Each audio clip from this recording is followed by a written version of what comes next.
नमस्कार, study IQ IAS Hindi platform पर आपका स्वागत है। दोस्तों, आज हम लोग बातचीत करेंगे एक बेहद महत्वपूर्ण टॉपिक पर, और इस टॉपिक का नाम है कब से शुरू करें IAS परीक्षा की तैयारी। एक महत्वपूर्ण सवाल अपने आप में यह हो जाता है जब भी कोई एस्पायरेंट, कोई अभ्यर्थी इस परीक्षा के बारे में सोचता है, इस परीक्षा की योजना बनाना शुरू करता है ना। तो आइए इस बिंदु पर हम समझने की कोशिश करते हैं कि इससे जुड़े हुए जो आयाम हैं, जो डायमेंशंस हैं, वो क्या कुछ कहते हैं, और इसके आधार पर यदि जो स्थितियां पनपती हैं उनके आधार पर किस तरीके से काम करने की आवश्यकता है। यहाँ पर मैंने 3 स्थितियों का जिक्र किया है: विद्यालय अवधि, महाविद्यालय अवधि और जब जागो तभी सवेरा। इन तीनों के कॉन्टेक्स्ट में चर्चा हम लोग करेंगे कि इन स्थितियों में यदि कोई व्यक्ति IAS परीक्षा की तैयारी के बारे में सोचता है तो उसे अप्रोच किस तरीके से विकसित करना चाहिए, है ना। लेकिन इसमें आगे बढ़ने से पहले मैं एक बैकग्राउंड यहाँ पर दे दूं ताकि आपको एक आइडिया मिल जाए सिविल सेवा के बारे में, है ना। देखो, UPSC के द्वारा, UPSC यानी कि संघ लोक सेवा आयोग, यूनियन पब्लिक सर्विस कमीशन, इसके द्वारा CSE सिविल सर्विसेज एग्जामिनेशन यानी सिविल सेवा परीक्षा आयोजित की जाती है हर साल।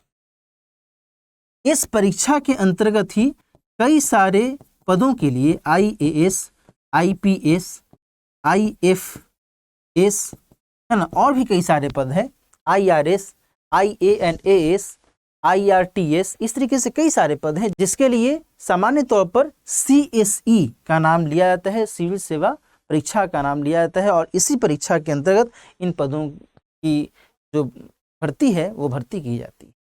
ठीक है, अब यहाँ पर आपको ये भी मैं बताऊं कि इस एग्जामिनेशन के लिए एक सामान्य कैटेगरी के लिए, जनरल कैटेगरी के लिए जो आयु सीमा होती है वो 21 साल से लेकर कर के और 32 साल होती है, और अधिकतम 6 अटेम्प्ट होते हैं, 6 प्रयास होते हैं। इन दोनों में से कोई भी यदि फुलफिल हो जाता है तब फिर वह एग्जामिनेशन आगे नहीं दे पाता है। ठीक है, ये सामान्य कैटेगरी की बात की जा रही है, और इसी से संबंधित जो अन्य श्रेणियां हैं, अन्य जो वर्ग हैं, उनके लिए अलग अलग शर्तें निर्धारित की। ठीक है, अब हम आगे बात करते हैं कि भाई यदि कोई व्यक्ति विद्यालय जाने की उम्र में है, विद्यालय जाता है, कक्षा 6, 7, 8, 9, 10, है ना, में पढ़ता है, तो क्या उसे हक है सिविल सेवा परीक्षा के बारे में सोचने का या फिर उसकी तैयारी शुरू कर देने का? क्या उसे ऐसा करना चाहिए? कहीं ऐसा करने से उसकी पढ़ाई तो डिस्टर्ब नहीं होगी? ये सारी बातें यहाँ पर निकल कर सामने आती। क्लियर? देखो, सामान्य तौर पर उदाहरण लिए जाते हैं, कई ऐसे उदाहरण मिलते हैं कि कोई बच्चा जब IAS बन जाता है ना, जब वो बड़ा होता है और वह IAS की परीक्षा देता है और वह IAS बन जाता है, तो कई ऐसे उदाहरण आपने सुने होंगे, देखे होंगे कि वो कहता है कि मैंने बचपन में अमुक व्यक्ति को देखा था, अमुक जिला न्यायाधीश आए थे या फिर पुलिस अधिकारी आए थे, और उनको देख करके मुझे प्रेरणा मिली, मुझे इंस्पायरेशन मिला, और देन फिर मैंने इस तैयारी के बारे में सोचा, है कि नहीं। तो ये तो एक अलग विषय है, ये एक अलग किसी व्यक्ति विशेष से संदर्भित हो सकता है। लेकिन यदि मैं इसको सामान्य तौर पर देखूं, सामान्य तौर पर इसके बारे में बातचीत की जाए कि 6ठी, 7वीं, 8वीं, 9वीं, 10वीं कक्षा में पढ़ने वाला विद्यार्थी क्या सिविल सेवा तैयारी के बारे में विचार कर सकता है, तो पहली बात तो यही है कि उसे इस बात की जानकारी होनी चाहिए कि ऐसी कोई परीक्षा होती है। क्लियर? जब उसे इस बात की जानकारी है, उसे इस बात के बारे में पता है कि ऐसी कोई परीक्षा होती है जो कि बहुत महत्वपूर्ण, बहुत विशेष परीक्षा होती है और इसमें अपीयर किया जा सकता है, तो फिर उसे सोचने में, उसे उस बारे में योजना बनाने में कोई दिक्कत नहीं होनी चाहिए, है ना। तो पहली बात तो यहाँ पर यही निकल कर सामने आती है कि निश्चित तौर पर यदि कोई विद्यार्थी किसी भी कक्षा में पढ़ रहा है और वह इस बारे में विचार करता है, इस बारे में सोचता है कि हाँ, वो सिविल सेवा की तैयारी करेगा आगे जाकर करके, आगे आने वाले समय में, तो फिर इसमें कोई हर्ज नहीं है, तो उसे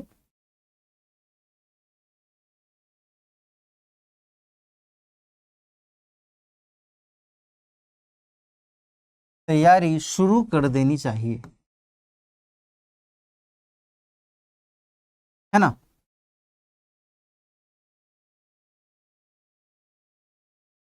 क्लियर।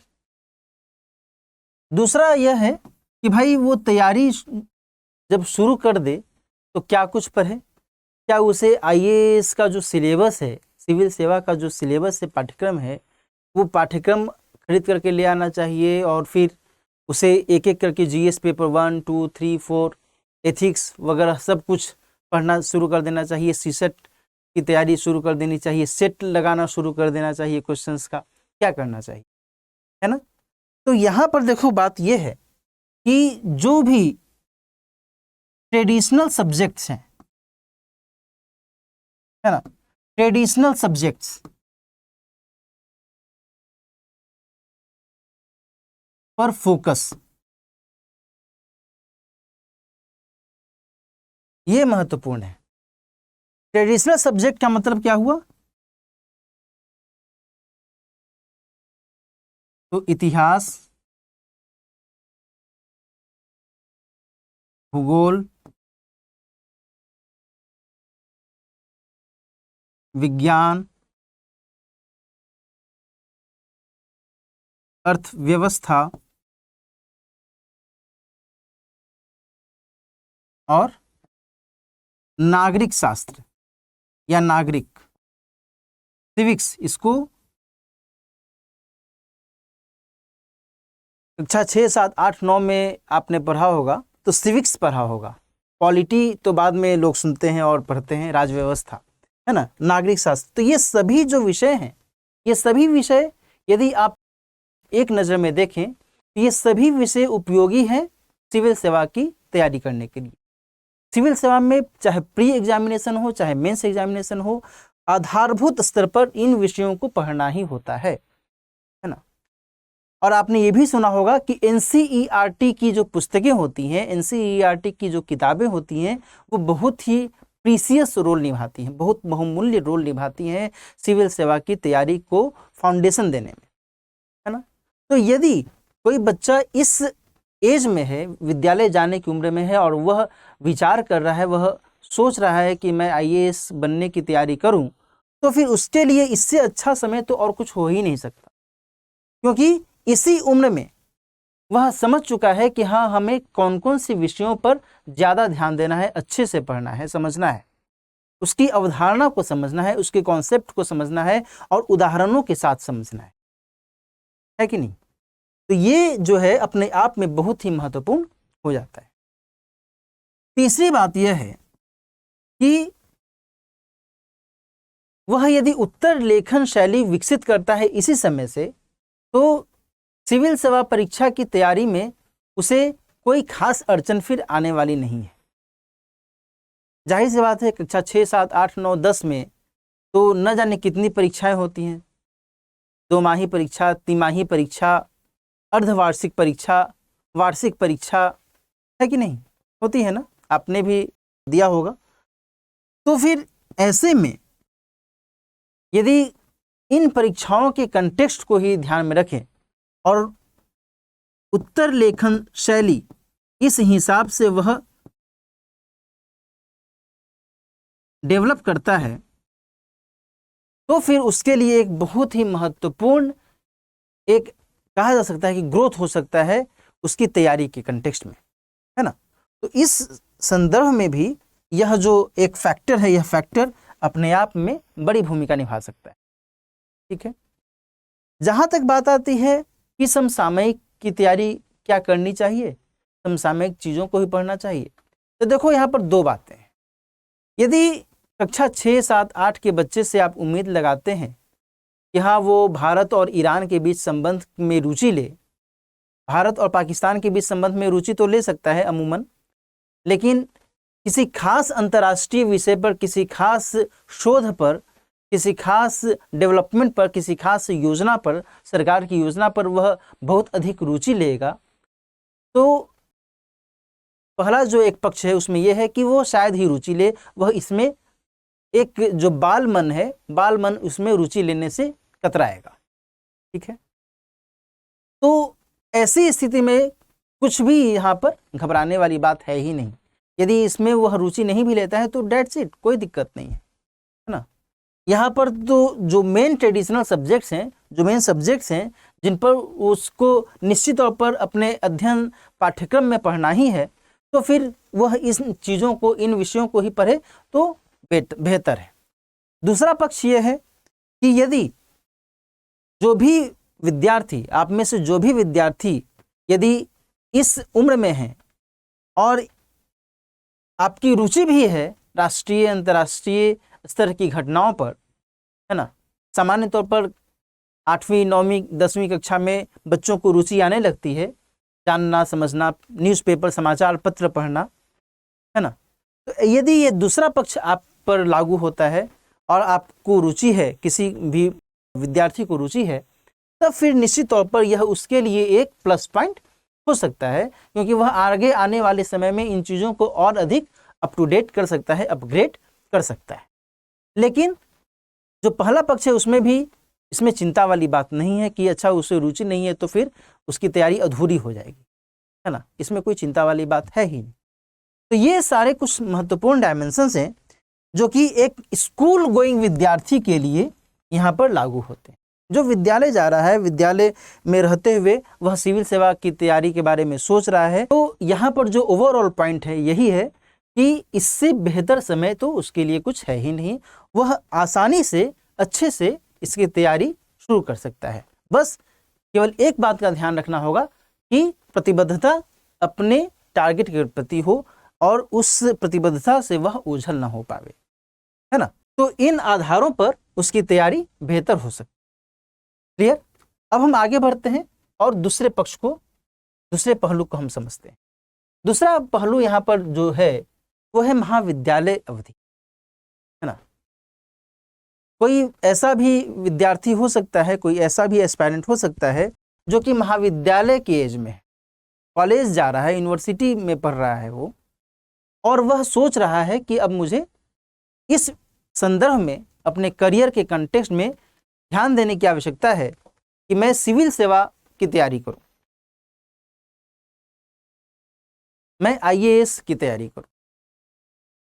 तो क्या इस अवधि में यह उसके लिए सही समय है तैयारी करना? तो हाँ, बिल्कुल सही समय है, इसमें कोई दिक्कत वाली बात है ही नहीं।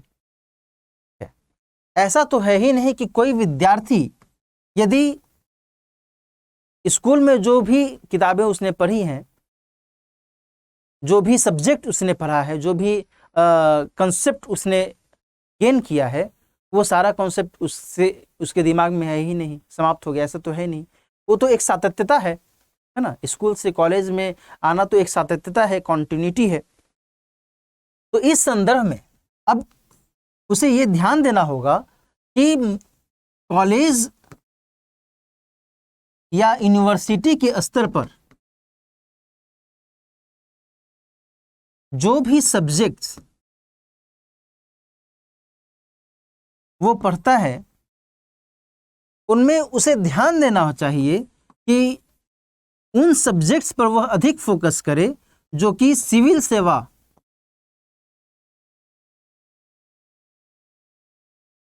से संबंधित हों, है ना, सिविल सेवा के सिलेबस से संबंधित हों। बात समझ आ रही है ना? उन पर अधिक फोकस करना। मैं ये नहीं कह रहा हूं कि जो सब्जेक्ट सिलेबस में नहीं है उस पर उसे ध्यान ही नहीं देना चाहिए, है ना, लेकिन जो भी सब्जेक्ट्स पाठ्यक्रम में हैं उनको एक बार पाठ्यक्रम को खंगालना चाहिए, देखना चाहिए, और देन फिर उन सब्जेक्ट्स पर ध्यान देना चाहिए, फोकस करना चाहिए कि भाई यदि इतिहास मेरा सब्जेक्ट है, विषय है, और इतिहास सिविल सेवा में भी एक महत्वपूर्ण पाठ्यक्रम के तौर पर शामिल किया गया है, तो यहाँ पर हमें इस विषय पर ज़्यादा ध्यान देना है। चाहे कोई भी विषय हो, इतिहास हो, भूगोल हो, राजनीति शास्त्र हो, है ना, पॉलिटिकल साइंस, राजनीति विज्ञान हो, कुछ भी हो, तो यहाँ पर सब्जेक्ट को यहाँ पर फोकस करने की आवश्यकता है, क्योंकि ये स्कूल डेज नहीं है। स्कूल डेज में तो सभी विषय समान तौर पर पढ़ाए जाते हैं, वो एक तरीके से फाउंडेशन है, लेकिन यहाँ पर सब्जेक्ट्स को सेलेक्ट किया जाता है, चयनित किया जाता है कि आर्ट्स का कोई यदि विद्यार्थी है तो वह कौन कौन से सब्जेक्ट्स ले रहा है, कॉमर्स का यदि कोई विद्यार्थी है तो वह कौन कौन से सब्जेक्ट्स ले रहा है, साइंस का कोई विद्यार्थी है तो वह कौन कौन से सब्जेक्ट्स ले रहा है, और यदि कोई स्पेसिफिक यदि वो कोर्स कर रहा है तो वह कौन से सब्जेक्ट से स्पेसिफिक कोर्स कर रहा है कि नहीं। कोई इंजीनियरिंग कर रहा है, कोई मेडिकल की तैयारी कर रहा है, तो ये सभी बातें यहाँ पर महत्वपूर्ण हो जाती हैं कि सब्जेक्ट स्पेसिफिक होने से यहाँ पर फिर टैली कराना जरूरी हो जाता है कि भाई हमारे सब्जेक्ट्स में कौन कौन से ऐसे पहलू हैं जो कि इस पाठ्यक्रम से टैली करते हैं, और उसके आधार पर उसे अपनी तैयारी शुरू कर देनी चाहिए, है ना। दूसरी महत्वपूर्ण बात यह है कि जो राष्ट्रीय और अंतर्राष्ट्रीय घटनाक्रम है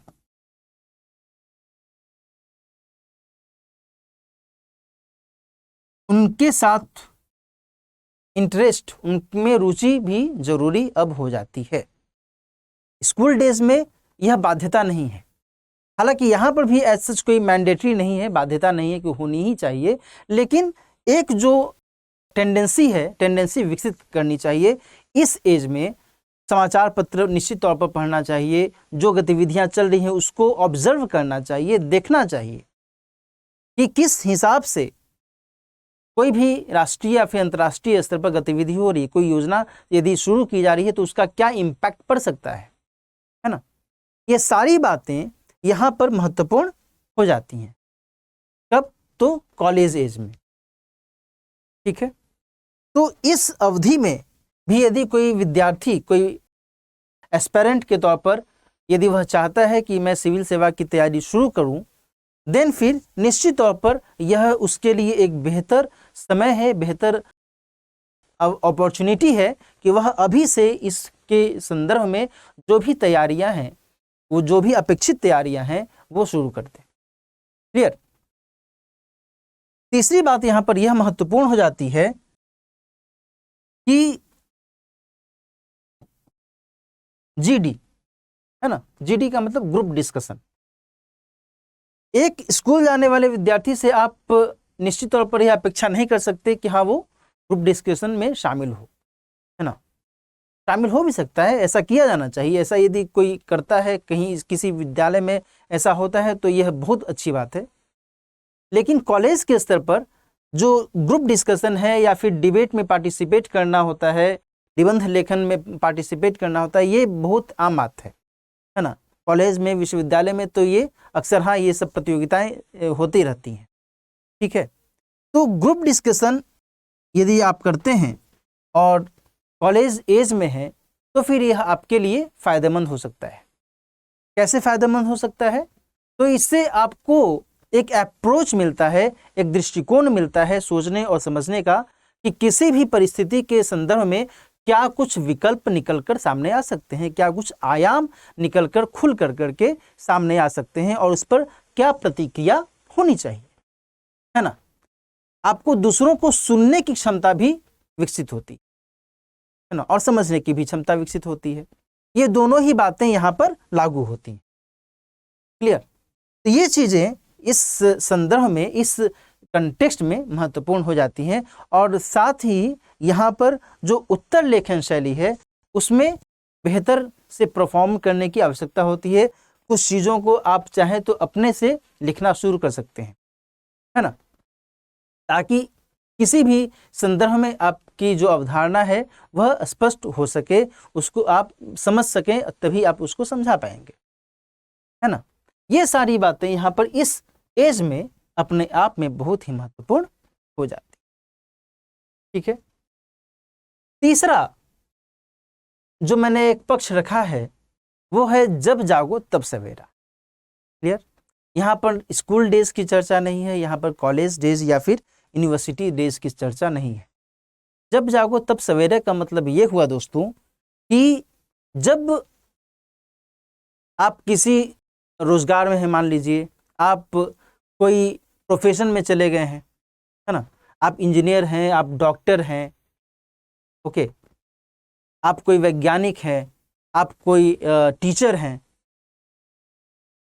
तो ऐसे में क्या व्यक्ति को सोचना चाहिए कि हाँ वो आईएएस की तैयारी करना शुरू करे? तो निश्चित तौर पर फिर मेरा जवाब होगा कि हाँ, इसमें कोई दो राय वाली बात है ही नहीं। यदि आपके मन में विचार आता है और कोई भी व्यक्ति किसी खास क्षेत्र से में जुड़ाव रखे हुए है पहले से, और अचानक से किसी भी स्तर पर कहीं से उसे प्रेरणा मिली, कभी उसने ये महसूस किया कि उसे सिविल सेवा की तैयारी करनी चाहिए, तो फिर वह निश्चित तौर पर इसके लिए आगे कदम बढ़ा सकता है ना। बस यहाँ पर यही बातें ध्यान में रखनी होती हैं। पहला तो ये कि वह एटलीस्ट स्नातक तो हो ही, है ना। अब कोई भी व्यक्ति तो ऐसा हो नहीं सकता कि हाँ कोई भी व्यक्ति उठ कर करके तैयारी करना शुरू कर दे। इसके लिए भी तो कुछ कंडीशंस हैं ही, है ना। इन कंडीशंस को एटलीस्ट फुलफिल करना होगा, तभी यह जो स्थिति है, यह स्थिति लागू होगी, है ना। तो पहला तो कंडीशन यही है कि स्नातक हो ही, ठीक है। और दूसरा कंडीशन जो मैंने शुरू में भी बताया कि सामान्य वर्ग के लिए 21 से 32 साल की आयु या फिर 6 प्रयास, है ना।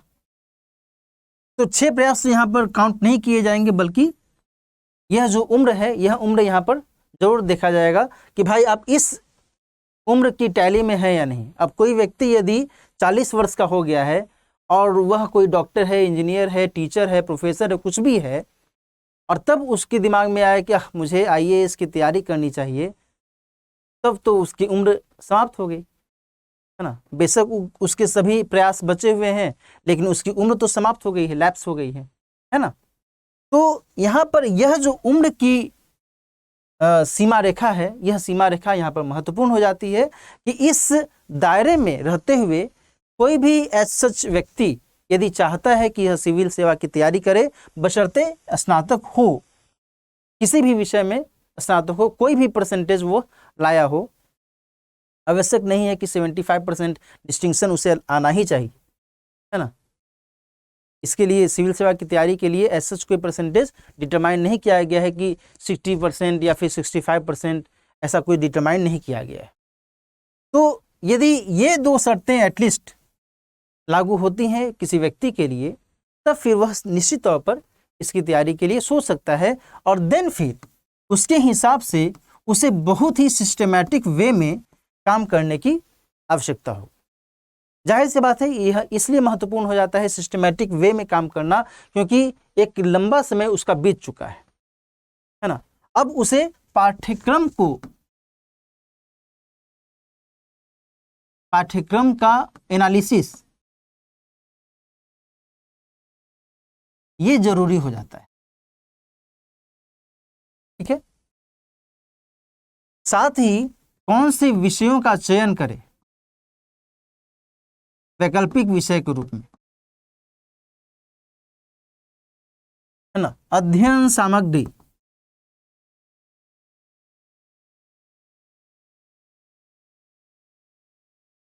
और समय प्रबंधन,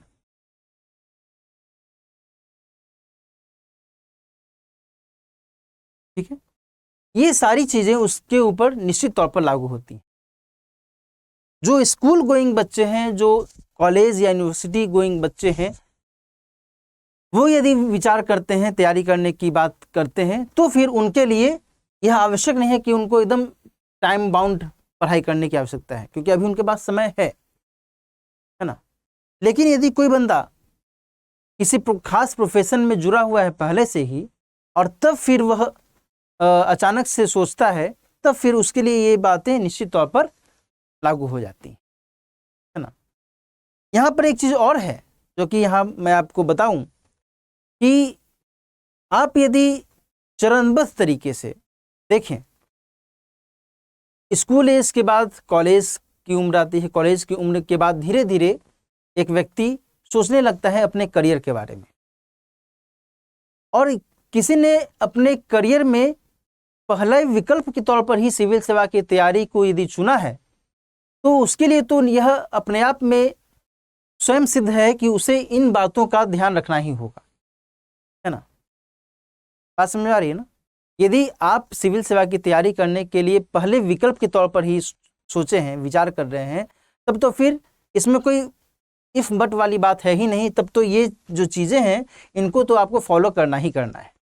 लेकिन ये चीज़ें उनके लिए खास महत्वपूर्ण हो जाती हैं, खास जरूरी हो जाती हैं, जो पहले से किसी प्रोफेशन में है और अचानक से, जो कि टाइटल ही है यहाँ पर, जब जागो तब सवेरा, तो उसी के हिसाब से उसे इस पर ज़्यादा फोकस करने की आवश्यकता होगी। इसका मतलब यह नहीं है कि वह तैयारी कर ही नहीं सकता, है ना। किसी की यदि उम्र है और वह विचार करता है, सोचता है, तो निश्चित तौर पर वह तैयारी कर सकता है और निश्चित तौर पर वह सफल हो भी सकता है ना। कई सारे ऐसे उदाहरण हैं, बहुतेरे ऐसे उदाहरण हैं जिसके माध्यम से यह पता चलता है कि जो भी व्यक्ति यदि अचानक से किसी समय में यह विचार करता है कि हाँ वो सिविल सेवा की तैयारी करना चाहता है और उसने उसके लिए काम करना शुरू किया, दिन रात उसने एक कर दिया, तो फिर उसे सिविल सेवा में सफलता मिली। क्लियर? तो यहाँ पर ये चीज़ें आपको ध्यान में रखने की आवश्यकता है।